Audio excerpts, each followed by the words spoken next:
Selanjutnya A. Teori belajar Piaget.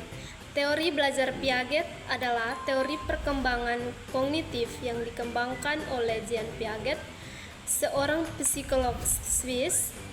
Teori ini dapat digunakan untuk memahami bagaimana anak-anak belajar dan mengembangkan kemampuan berpikir. Menurut Piaget, proses pembelajaran memiliki 4 tahap, yaitu 1. Skema, struktur kognitif yang digunakan untuk memahami dan mengorganisir informasi. Yang kedua, asimilasi, proses mengintegrasikan informasi baru ke dalam skema yang ada. 3.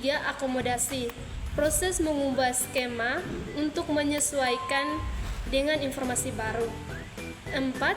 Ekuilibrasi, proses mencapai keseimbangan antara asimilasi dan akomodasi.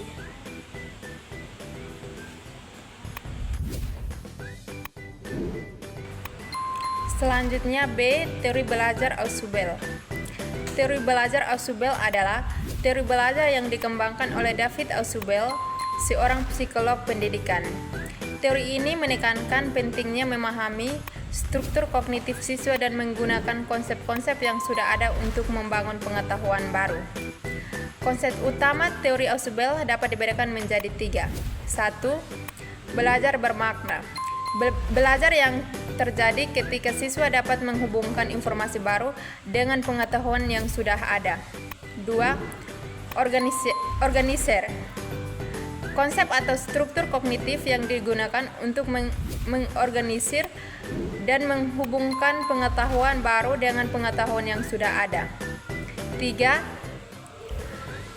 Advanced Organizer.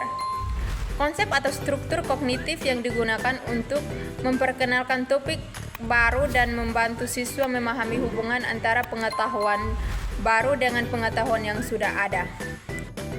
Selanjutnya C. Teori belajar Vygotsky. Teori Vygotsky adalah teori belajar yang dikembangkan oleh Lev Vygotsky, seorang psikologi Rusia. Teori ini menenangkan pentingnya interaksi sosial dari bahasa dalam proses belajar. Penerapan teori Vygotsky dalam pembelajaran IPA di SD dapat dilakukan dengan cara 1. Menggunakan diskusi kelompok. Siswa berdiskusi dan berbagai ide untuk memahami konsep IPA.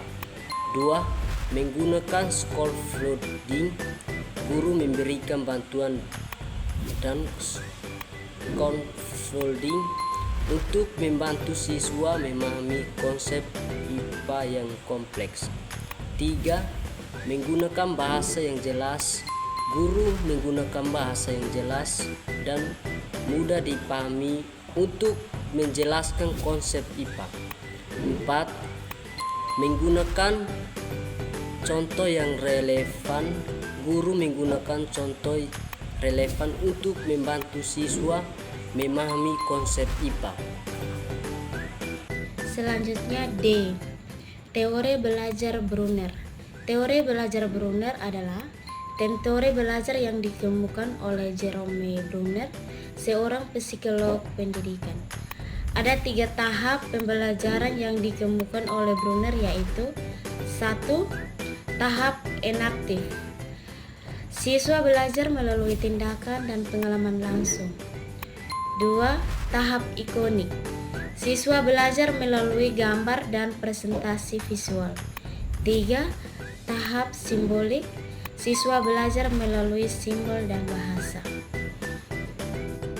Selanjutnya E. Teori belajar Gane.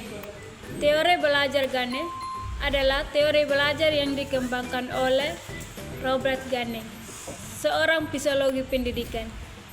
Teori ini menekankan pentingnya memahami proses belajar dan kondisi yang diperlukan untuk mencapai hasil belajar yang optimal. Untuk mencapai hasil belajar yang optimal, adapun aspek-aspek penting dalam proses belajar meliputi hierarki kondisi belajar, tipe belajar.